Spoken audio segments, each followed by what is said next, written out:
não traiu? Essa é uma das perguntas mais comuns que tem rendido tanto meme e das mais polêmicas desde o final do século XIX até os dias de hoje, século XXI. Olá, gente, eu sou Elissa, professora de literatura, e eu estou aqui para falar justamente dessa obra, que é uma das mais famosas, uma das mais polêmicas da literatura brasileira, justamente por conta dessa pergunta com a qual eu abri o vídeo, que é Dom Casmurro, de Machado de Assis. Mas antes disso, inscreva-se no nosso canal se você ainda não está inscrito, dá um like aí pra gente, para que a gente possa aí prosseguir, né, para os próximos vídeos, para os próximos trabalhos. E também não se esqueça de ativar o sininho para você receber as notificações. Dom Casmurro foi publicado no ano de 1899, veja bem, virada do século XIX para o século XX. É uma obra que realmente suscitou e continua suscitando essa pergunta, traiu ou não traiu? Justamente porque o enredo gira em torno do relacionamento entre Bento Santiago e Capitu, e o Bento Santiago, esposo dela, levanta essa questão, tece acusações contra ela, mas como é uma obra aberta, essa pergunta nunca chegou a ser respondida. E eu acho que mesmo depois desse vídeo e mesmo depois da leitura e da releitura dessa obra, é muito provável que essa pergunta continue aí no ar ecoando. Mas no final das contas, gente, a verdade é que a resposta dela nem interessa tanto assim, não é tão importante. O que é importante mesmo são as questões que ele vai trazendo, que ele vai colocando, de modo a deixar essa pergunta no ar. Quais são as estratégias linguísticas e as estratégias contextuais, né, fora do texto, que esse narrador-personagem utiliza para pegar a gente com essa pergunta? Como eu disse para vocês, Dom Casmurro é uma obra narrada em primeira pessoa, narrador-personagem. Esse narrador também é o protagonista da obra, o Bento Santiago, um membro de família abastada, de família elitizada do século XIX no Rio de Janeiro. Então, já com essa informação sobre a classe social de Bento Santiago, já podemos tirar por base por aí que trata-se de um sujeito que sabe o que está fazendo, que sabe o que está falando, teve acesso a uma formação, teve acesso à educação, e tudo isso que faz dele um sujeito não coitado diante da sociedade, diante do mundo que ele vai enfrentar.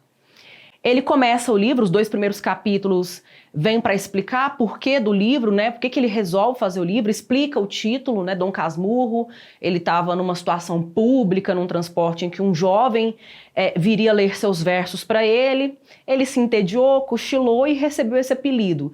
Casmurro está relacionado a um mal-humorado, a um ranzinza, e Dom, que é um título de nobreza, dando ares de importância para ele. Então ele seria um mal-humorado que se acha importante, um mal-humorado arrogante. E ele aceita, né, de bom grado, faz um gracejo com esse apelido que ele recebeu do garoto que se sentiu desaforado, desrespeitado por ele.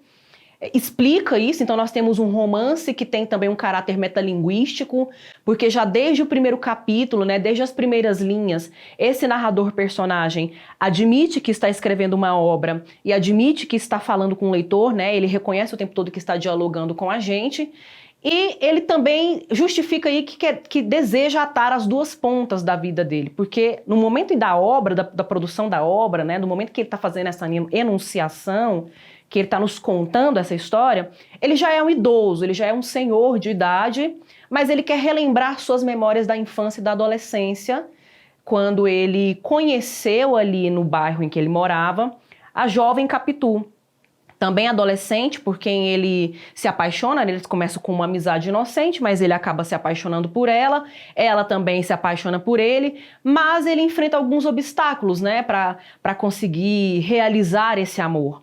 Um deles está relacionado à mãe, Dona Glória. Essa figura, essa mulher que ficou enlutada muito jovem, ela ficou viúva antes dos 40 anos, ainda muito bonita, mas muito conservadora, muito ligada às tradições, né? Uma herança mesmo de aristocracia, de permanecer no luto pelo resto da vida, de não se casar novamente, de manter uma vida séria, austera. E ela teve dificuldades com a concepção, teve dificuldades na gravidez, de modo que quando ela engravida do Bento Santiago, ela faz uma promessa para Deus de entregá-lo para o seminário, porque ela é também, além de todas essas marcas, né, da formação dela, ela também é católica, muito devota, muito fervorosa. E ela faz a promessa de entregar o filho para o seminário para ele virar padre. Isso seria um obstáculo na vida dele, né, gente? É um obstáculo na vida de um cara que se apaixona por uma garota, ter que ir para o seminário virar padre, porque a vida do padre exige o celibato e ele não poderia então se casar. Ele acaba não conseguindo impedir a ida dele para o seminário, mas lá no seminário ele faz amizade com um jovem rapaz chamado Escobar, também de muita inteligência, também desejando sair do seminário, e no final das contas eles acabam conseguindo sair do seminário. Eles não seguem a vida celibatária, a vida religiosa de um padre. Ele se casa com Capitu e Escobar casa-se com Sancha, uma amiga de Capitu. E qual que é um dos grandes problemas dessa narrativa? Qual que é um dos grandes pontos de interrogação? Justamente essa personagem, Capitu. É uma personagem que do início ao fim do romance não fala uma vez. Lembre-se do que eu falei, a gente tem um narrador personagem aí. Então ele conta toda a história. A voz dele é a voz protagonista, é a voz que domina. Quando a gente fica sabendo alguma coisa que Capitu falou, que Dona Glória falou, que Escobar, o amigo dele, falou, na verdade é ele que está nos dizendo. Não são essas personagens que estão falando dentro da própria obra. Então isso aí já é um ponto para nos deixar assim, se perguntando, né? E aí, o que será que esse cara está fazendo? A Capitu é sempre construída dentro, ela sempre aparece dentro da narrativa como uma personagem muito intrigante, como uma personagem que levanta suspeitas, uma personagem que tem a capacidade de dissimular. Inclusive o José Dias, que é uma figura agregada à família do Bento Santiago, né? Ele vive ali, desde a infância dele, ele vive ali naquela casa, ele prestou muitos favores para aquela família, então ele acaba sendo considerado como que da família e vive ali. Em alguns momentos o Bento Santiago nos diz que o José Dias considera que a Capitu tem olhos de cigana oblíqua e dissimulada, que ela tem olhos de ressaca, né? Depois ele mesmo fica repetindo essas expressões, né? Que tem olhos, digamos assim, em outras palavras, né? Simplificando, resumindo, olhos traiçoeiros, olhos fugidios, que não mantêm, que não sustentam o encarar por muito tempo, né? Talvez ela fosse muito dada aos fingimentos. E aí o Bento Santiago, inclusive, narra, né, cita alguns acontecimentos de infância, brincadeiras de infância, tentativas de esconder segredos, de guardar segredos, algumas mentirinhas, né, como ele mesmo fala, na infância, como se isso fosse realmente marcas principais do caráter da Capitu e que ela realmente fosse desde a infância dada a mentiras, a dissimulações e fingimentos, né? Por que eu estou falando tudo isso, estou colocando tudo isso? Porque é o que a narrativa nos dá. A narrativa nos dá os elementos dessa forma. A gente tem só uma voz dizendo e dizendo do ponto de vista dela. E digamos que esse personagem, ele quer ser herói da sua narrativa, né? Pensando na tradição da narrativa clássica dentro da literatura, ele quer ser herói, ele quer heroicizar, protagonizar a narrativa dele. E, obviamente, ele vai sempre ficar como uma figura muito ilustre, muito célebre. Mas aí, em alguns momentos, ele fala algumas coisas com a gente, né? Ele fala algumas coisas com nós, leitores, que nos deixa um pouco de cabelo em pé, assim. Eu fiquei pelo menos muito desconfiada, com o pé atrás. Pensei, poxa, né? Será que esse cara tá tentando preencher lacunas, né? Porque a gente não consegue lembrar de tudo o tempo todo. Será que naquilo que ele tá esquecendo, ele não tá inventando coisas? E aí eu vou ler até o fragmento de um capítulo intitulado Uma Égua, em que ele faz afirmações que são de deixar o leitor bastante intrigado. A imaginação foi a companheira de toda a minha existência, viva, rápida, inquieta, alguma vez tímida e amiga de empacar. As mais delas capaz de engolir campanhas e campanhas correndo. Creio haver lido em Tácito que as éguas iberas concebiam pelo vento. Se não foi nele, foi noutro autor antigo que entendeu guardar essa crendice nos seus livros. Neste particular, a minha imaginação era uma grande égua ibera. A menor brisa lhe dava um potro, que saía logo cavalo de Alexandre, mas deixemos metáforas atrevidas e impróprias dos meus 15 anos. Em outras palavras, nesse trecho, o cara está afirmando que tem uma imaginação fértil. O que significa isso, né? De que a mente dele, só de receber ventos, a imaginação só de receber ventos, já concebe frutos inteiros, rebentos inteiros. E aí, será que não é um joguete que ele está fazendo com os leitores, né? Não é uma brincadeira? Será que não está avisando, ó, sutilmente, leitor? Eu estou fazendo uma armadilha, você cai se você quiser, porque eu estou avisando. Eu fico com essa sensação, né? E principalmente porque quando a gente percebe que no final da obra existe esse projeto, né? Há um projeto de ligar uma ponta da vida, que é a infância, a outra ponta da vida, que é a velhice, a maturidade, onde ele está. Mas o que é importante a gente também considerar que aquele Bento da juventude era uma coisa. O Bento da velhice é outra coisa. São figuras diferentes, são personagens diferentes. E digamos que esse Bento, esse protagonista, né, que é o Casmurro, não é bem o Bentinho mais, mas é o Casmurro, na maturidade, na velhice, ele tem uma vantagem sobre o Bentinho da adolescência, da infância, que é o conhecer. Toda a jornada dele, ter essa lembrança, ter esse saldo de informação a mais, até para poder construir essa narrativa que brinca ou não com o seu leitor. Durante muito tempo, Dom Casmurro suscitou as discussões e os debates mais polêmicos, hoje ainda, né, passa por esse lugar, de ficar centrado justamente, né, de direcionar, de destacar muito essa pergunta, Capitu traiu ou não traiu? Porque ao longo da narrativa o Bento Santiago vai contando episódios da vida dele com ela, e marcas, né, da personalidade dela, traços do comportamento dela, que ele vai considerando não só como indícios, mas como provas da capacidade adulterina dela, né? De que ela realmente é capaz da infidelidade. Desde pequena ela é enganosa, ardilosa, ela é dissimulada, fingida, né? Isso é o que ele vai construindo. Inclusive, nessa parte que o José Dias fala que ela tem olhos de cigana oblíqua e dissimulada, não é o próprio José Dias que fala dentro da narrativa. A gente tem o Bento Santiago falando por ele, dizendo que foi ele quem disse isso, né? Então a gente tem um discurso indireto aí. A fala dele está sendo terceirizada pelo Bentinho dentro da narrativa, pelo Casmurro dentro da narrativa. Mas à medida que a narrativa vai avançando, ele vai contando episódios, né, de ver a Capitu conversando com o Escobar, do filho dele Ezequiel imitar tão bem o Escobar, da Capitu derramar uma lágrima solitária no velório do Escobar, como provas cabais e definitivas do adultério de Capitu. E aí o que é mais curioso, gente? É que até por volta dos anos 60, até por volta de 1960, boa parte da crítica aceitava isso realmente como definitivo. Capitu traiu mesmo. Achava que defendia que todos esses indícios que a obra traz e que são indícios interpretados pelo Bento Santiago como provas realmente de que Capitu havia traído.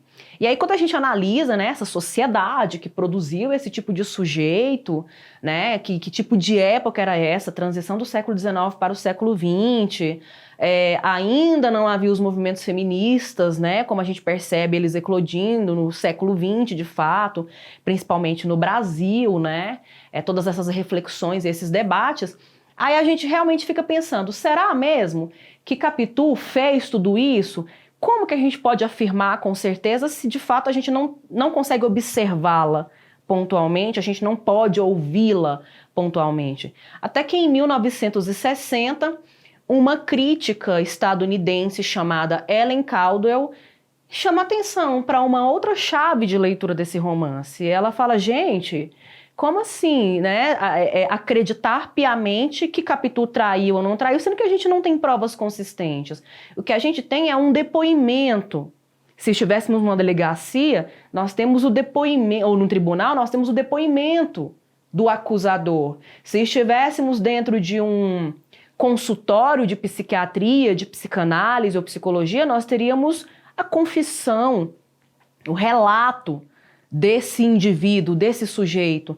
Mas e a outra voz? E o outro lado teve a oportunidade de se pronunciar? Não. O romance Dom Casmurro não dá nenhuma oportunidade para que Capitu se pronuncie. E aí ela, nessa chave de leitura, ela compara o Dom Casmurro ao Otelo do William Shakespeare. A gente tem aí uma intertextualidade. Inclusive, o Otelo é uma obra mencionada, né, ao longo dessa obra, porque se tem uma coisa que Machado de Assis fez muito bem nos seus escritos, é intertextualidade. Ele vai citando as suas fontes, vai citando os antigos que o possibilitaram, né? Formaram como leitor crítico e escritor crítico para produzir metanarrativa, para produzir reflexão sobre a própria obra dentro do texto, né? Então a gente tem a referência aí ao Otelo em um determinado momento, e é muito interessante pensar, né, em como o Otelo, o personagem de Shakespeare, passa por toda uma situação enganosa. Ele acredita que Desdémona o tenha traído e depois ele descobre que não, mas que as suspeitas dele ficaram fundamentadas em indícios que foram muito bem implantados em certas situações para provocar o ciúme dele, para provocar a insegurança, o desconforto dele, né? E isso tudo cresce de uma forma que ele acaba depois sendo protagonista de uma tragédia, né? Destruindo a própria amada, achando que ela o havia traído por ciúmes infundados.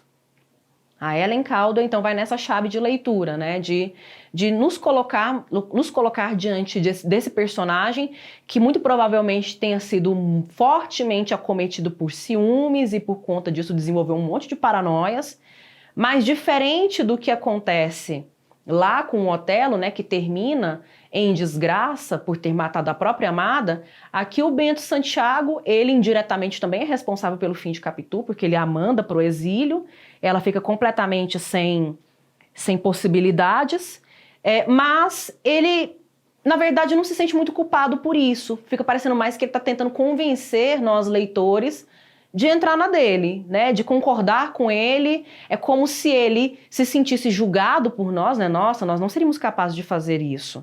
E aí ele fala, não, mas eu tive meus motivos, olha aqui meus motivos, aqui vocês fariam alguma coisa. Fica parecendo isso, né? É outra chave de leitura que a obra nos propõe. Pense bem, reflita bem aqui. Olha só, quem é Bento Santiago?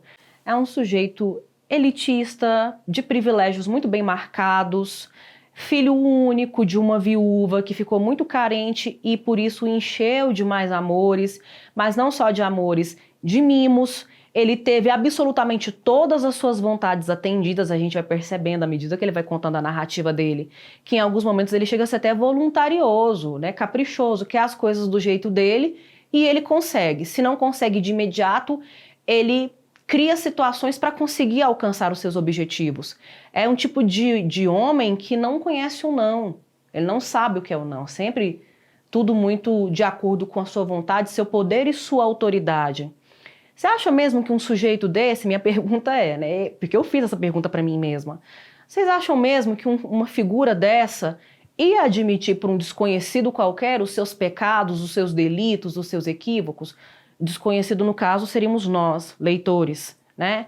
Um cara que nem te conhece vai dizer para você que foi capaz de ser injusto com a esposa, sendo que isso aí é um problema particular dele, e você o estaria julgando por causa disso? Muito provavelmente não. E aí, para você tomar partido dele, talvez ele ia até criar uma situação de modo que ele parecesse a grande vítima da história e que ele estava certo, tudo bem. É uma coisa a se pensar, né? Há perguntas a serem levantadas e é por isso justamente que no final da obra a gente não tem a resposta, né? A gente não tem a resposta traiu ou não traiu. E se por um lado a gente não pode dizer que não traiu, porque a gente não sabe da história da vida desse casal, a gente também não pode dizer que traiu, porque a gente não tem fatos concretos do outro lado dessa figura do casal para a gente poder afirmar. A gente só tem um depoimento de um sujeito que está querendo se colocar numa situação de leveza, de tranquilidade, sem culpa, para ficar bem diante dos nossos olhos. E aí, no final das contas, acho que a grande pergunta, né, depois de traiu ou não traiu sem resposta, eu acho que a grande pergunta que deveria ficar para nós sobre Dom Casmurro é: Dom Casmurro é um romance sobre adultério? É um romance sobre ciúme? Ou é um romance sobre a dúvida? Fica essa pergunta. Bem, gente, essa foi nossa aula sobre Dom Casmurro. Longe de responder todas as questões, né? Mas vem aqui para ampliar talvez o debate, colocar um pouco mais de fogo, né, de lenha nessa fogueira, né? E eu espero que vocês tenham gostado. Deixem aí seu like, por favor. Compartilhe com outras pessoas que se interessem por essa obra, se interessam por esse assunto, né? Acham essa obra interessante para poder pensar nessas questões. Se vocês quiserem saber mais sobre pontos que envolvem essa obra, esse assunto que nós discutimos hoje aqui, acessem os links que estão aqui na descrição. Acompanhe-nos também nas outras redes sociais, no Instagram, nos podcasts, que a gente também está aí nessas outras plataformas, no TikTok. Eu agradeço a atenção de vocês. Eu vou ficando por aqui. Até a próxima.